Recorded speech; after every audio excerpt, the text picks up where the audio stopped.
Hello students, BSc final के botany के lecture में आज हम पढ़ेंगे डीएनए रेप्लिकेशन की मैकेनिज्म। इससे प्रीवियस लेक्चर में हम लोग डीएनए रेप्लिकेशन की टाइप्स और रेप्लिकेशन के लिए आवश्यक एंजाइम्स तथा प्रोटीन की डिटेल पढ़ चुके थे। आज हम पढ़ेंगे मैकेनिज्म किस प्रकार से डीएनए रेप्लिकेट करता है।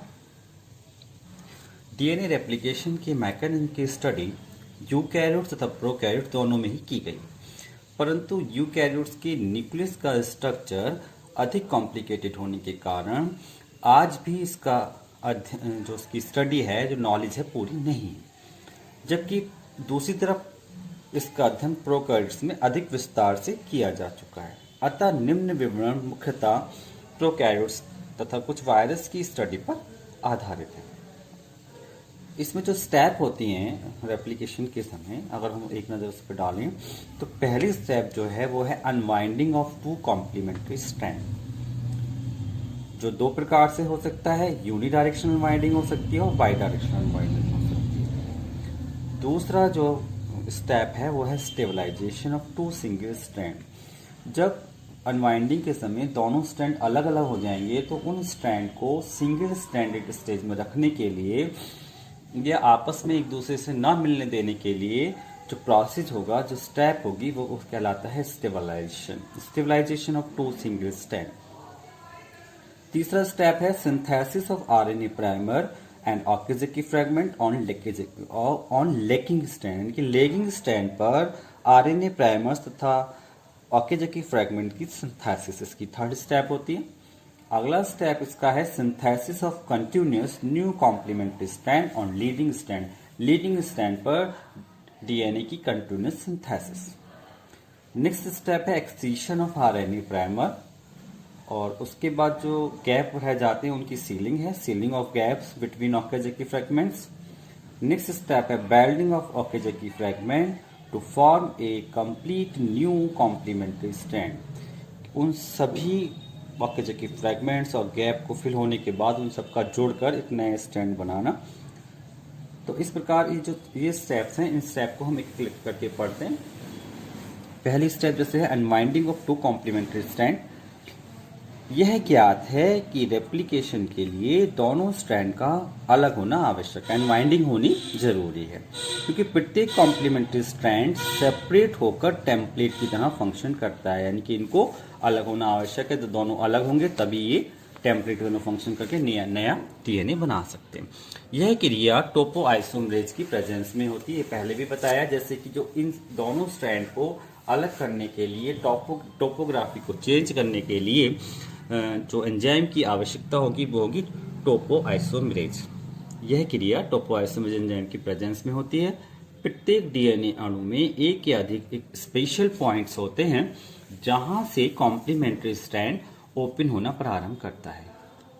इन्हीं पॉइंट्स को ऑरिजिन पॉइंट कहते हैं, मतलब जहां से वो बना है वहीं से वो स्ट्रैंड अलग होंगे। मोस्टली डीएनए मॉलिक्यूल में ऑरिजिन पॉइंट केवल एक ही एंड पर होता है। उस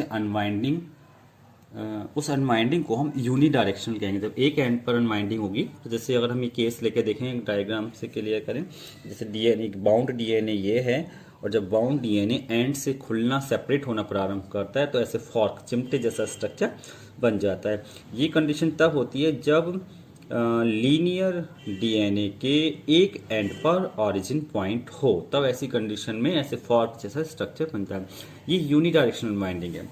और बाई डायरेक्शनल अनवाइंडिंग में जो कंडीशन होगी वो दोनों एंड्स पर अनवाइंडिंग होगी, तो बाई डायरेक्शनल अनवाइंडिंग ऐसे बोलेंगे, ऐसे बाई डायरेक्शनल अनवाइंडिंग होगी।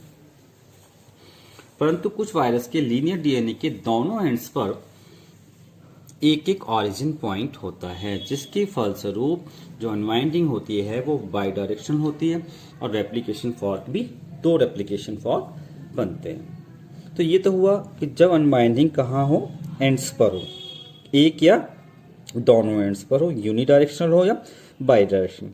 लेकिन जब कोई केस ऐसा हो कि जो ऑरिजिन पॉइंट हो कहीं बीच में हो, तब अनवाइंडिंग कैसे होगी? जब ऑरिजिन पॉइंट डीएनए मॉलिक्यूल के एंड्स पर ना होकर अन्य कहीं भी होता है तब अनवाइंडिंग के फलस्वरूप उस स्थान पर जो सेपरेटेड कॉम्प्लीमेंट्री स्टैंड है फूली हुई स्ट्रक्चर बना लेते हैं, जैसे आई या बबल कहते हैं। बीच में से हटना प्रारंभ करते हैं तो फूली स्ट्रक्चर बना लेते हैं, आई या बबल कहते हैं। उस कंडीशन में भी यूनी डायरेक्शनल अनवाइंडिंग हो सकती है या बाई डायरेक्शनल। इसको इस जो बबल सा बन जाता है इसे आई या बबल कहते हैं। तो इस प्रकार एक पहली स्टेप ये कंप्लीट हुई, unwinding of two complementary strand. Next जो स्टेप है वो है stabilization of two single strand. Unbound parental DNA strand को पुनः एक दूसरे से जुड़ने से बचाने के लिए या दोनों स्ट्रैंड को अलग अलग रखने के लिए कुछ विशेष टाइप की प्रोटीन रिस्पॉन्सिबल होती हैं, जिन्हें हम एसएसपी प्रोटीन कहते हैं। एसएसपी प्रोटीन से मतलब है सिंगल स्ट्रैंड बाइंडिंग प्रोटीन। यह प्रोटीन अनबाउंड सिंगल स्ट्रैंड से अटैच होकर उसे एस्टेब्लिश कर देती है, उसे स्थापित कर लेती है, उसे स्टेबल कर लेती हैं। अगली स्टेप है synthesis of RNA strand and oxygen fragment on lagging strand. जब origin point linear DNA molecule के किसी एक एंड पर होता है और रेप्लिकेशन भी यूनिडायरेक्शनल होता है, तो लैगिंग स्ट्रैंड पर आरएनए पॉलीमरेज की प्रेजेंस में कुछ छोटे छोटे आरएनए के टुकड़े बनते हैं, जिन्हें आरएनए प्राइमर्स कहते हैं। प्रत्येक प्राइमर की लेंथ एक निश्चित सीमा होती है। जो ये आरएनए प्राइमर बने एक निश्चित लंबाई तक ही बनते हैं, और जैसे ही आरएनए प्राइमर एक निश्चित लंबाई तक पहुंच जाते हैं, वैसे ही उसके 3' एंड पर राइबोन्यूक्लियोटाइड के स्थान पर डीऑक्सीराइबोन्यूक्लियोटाइड डीएनए पॉलीमरेज की प्रेजेंस में फर्स्ट की प्रेजेंस में जुड़ने लगते हैं। तो कहने का मतलब क्या है कि थोड़ा सा आरएनए बना, थोड़ा सा डीएनए बना। जो आरएनए बना है उसे हम आरएनए प्राइमर्स कह रहे हैं, और जो डीएनए बन रहा है उसे हम ऑक्सीजन की फ्रैगमेंट कह रहे हैं। और अंत में एक कॉम्प्लीमेंट्री न्यू स्मॉल फ्रैगमेंट बनाते हैं। ऐसे डीएनए फ्रैगमेंट को ऑक्सीजन की फ्रैगमेंट कहते हैं। अगली स्टेप जो आती है वो आती है synthesis of continuous new complementary strand on leading strand. जो लीडिंग स्ट्रैंड पर जो डीएनए की सिंथेसिस होगी वो कंटिन्यूअस होगी। लैगिंग स्ट्रैंड पर आरएनए प्राइमर और ऑक्सीजन की फ्रैगमेंट्स बनने के साथ साथ लीडिंग स्ट्रैंड पर डीएनए पॉलीमरेज थर्ड की प्रेजेंस में एक कंटिन्यूअस व कॉम्प्लीमेंट्री डीएनए स्ट्रैंड बन जाता है। जैसे हम इसको डायग्राम से देखें थोड़ा सा, तो जैसे ये जो फर्स्ट स्टेप थी वो अनबाउंड थी। अनबाउंड होने के बाद दोनों स्ट्रैंड दोनों अलग अलग जो हुए हैं, एक स्ट्रैंड जिसको हम लीडिंग स्ट्रैंड बोल रहे हैं, जहां पर जो डीएनए की सिंथेसिस हो रही है वो कंटिन्यूअस हो रही है। ये लीडिंग स्ट्रैंड जो डीएनए की सिंथेसिस कंटिन्यूअस कर रहा है। और ये जो डायग्राम में दिखाई गई है एसएसवी प्रोटीन है, ये जो एसएसवी प्रोटीन है ये स्ट्रैंड को रोके हुए हैं, ये फिर से न जुड़ जाएं। ये जो एसएसवी प्रोटीन जो होती है ये सिंगल स्ट्रैंड बॉन्डिंग प्रोटीन होती है, जो इसको रोके इसको स्टेबल करने का काम करती है। ऐसे ये दो टेम्पलेट जब अलग हुए तो एक टेम्पलेट जिसे हम लीडिंग स्ट्रैंड बोल रहे हैं, वो लीडिंग स्ट्रैंड पर जो डीएनए की सिंथेसिस हो रही है वो कंटिन्यूअस हो रही है, जबकि लैगिंग स्ट्रैंड पर जो डीएनए की सिंथेसिस हो रही है वो डिसकंटिन्यूअस हो रही है। डिसकंटिन्यूअस का मतलब ऑक्सीजन की फ्रैगमेंट्स के फॉर्म में हो रही है। जैसे देखें हम, ये जो दिखाए गए ये आरएनए प्राइमर्स हैं, और ये जो रेड कलर के दिखाए गए हैं ऑक्सीजन की फ्रैगमेंट हैं। यानी कि आरएनए प्राइमर का बनना, आरएनए प्राइमर राइबोन्यूक्लियोटाइड जुड़ने से बनते हैं आरएनए पॉलीमरेज की प्रेजेंस में। डीएनए जो होते हैं डीएनए पॉलीमरेज की प्रेजेंस से बनते हैं, और डीऑक्सीराइबोन्यूक्लियोटाइड के जुड़ने से बनते हैं। एक स्ट्रैंड जो बन रहा है वो डिसकंटिन्यूअस है, इसमें जो डीएनए है वो ऑक्सीजन की फ्रैगमेंट्स के रूप में है। कॉम्प्लीमेंट्री स्ट्रैंड बनता है।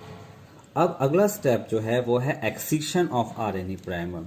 डीएनए फ्रैगमेंट के बनने के साथ साथ आरएनए प्राइमर फाइब्रस एंड से टूटने लगता है, यानी कि जो आरएनए प्राइमर का एक्सीशन होने लगता है, गलने लगते हैं, टूटने लगता है। और अंत में आरएनए प्राइमर के जो बचे हुए टुकड़े होते हैं उनको जो एंडोन्यूक्लियस एंजाइम होता है वो उसको काट कर बाहर निकाल, इसको एक्साइज कर देता है, एक्सीशन उसका हो जाता है, जिसे एक्सीशन ऑफ आरएनए प्राइमर कहते हैं।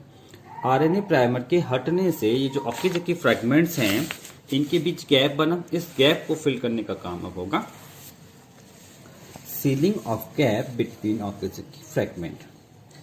डीएनए प्राइमर के बचे हुए कुछ टुकड़ों को एक्सोन्यूक्लियस के द्वारा काट कर बाहर निकालने के बाद दो पास वाले ओकेज़की फ्रैगमेंट के बीच जो छोटे छोटे गैप बन जाते हैं, इन गैप को रिपेयर या सील करने का काम डीएनए पॉलीमरेज फर्स्ट या रिपेयरिंग एंजाइम द्वारा होता है। डीएनए पॉलीमरेज फर्स्ट इसको बोल सकते हैं या रिपेयरिंग एंजाइम बोलते हैं, तो द्वारा होता है। फिर क्या है, welding of Okazaki fragment to form a complete new complementary strand. Gap repair होने के साथ ही साथ डीएनए लाइगेज नामक एंजाइम आसपास स्थित ओकेज़की फ्रैगमेंट को एक दूसरे से जोड़कर एक कंप्लीट कॉम्प्लीमेंट्री डीएनए स्ट्रैंड बना देता है। इस तरीके से हम इसको देखें तो ये स्ट्रैंड था, यहाँ आरएनए प्राइमर बने, फिर ये डीएनए ओकेज़की फ्रैगमेंट बना, इसके बाद ये आरएनए प्राइमर जो हाइड्रोलाइज हो गया, और ये जो डीएनए थे उन डीएनए को जो गैप फिल हुए उनको जोड़कर एक कंप्लीट डीएनए स्ट्रैंड बना दिया। तो जो लास्ट में हमें जो डीएनए स्ट्रैंड प्राप्त होंगे वो हाइब्रिड डीएनए जो प्राप्त होगा उसमें एक नया होगा, एक पुराना होगा, एक नया होगा, एक पुराना होगा। एक की सिंथेसिस जो होगी वो कंटिन्यूस हुई होगी और एक की सिंथेसिस डिसकंटिन्यूस होगी, यानी कि ओकेज़की फ्रैगमेंट्स के रूप में हुई होगी।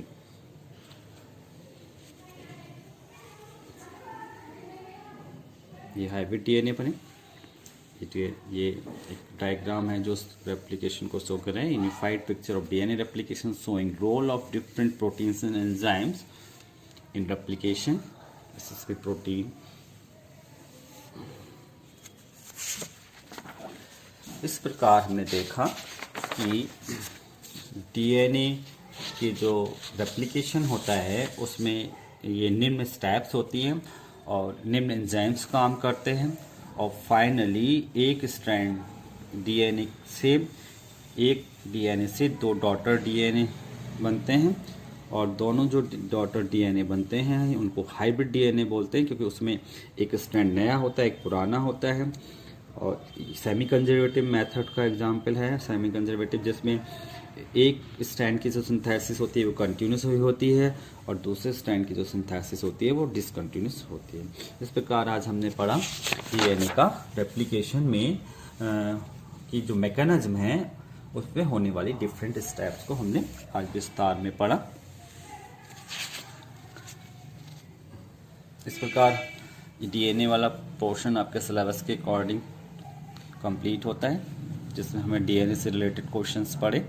डीएनए क्या है, इसका स्ट्रक्चर क्या होता है, कंपोजिशन क्या होता है, ये कैसे रेप्लिकेट करता है, और डीएनए को जेनेटिक मटेरियल के रूप में प्रूफ किया।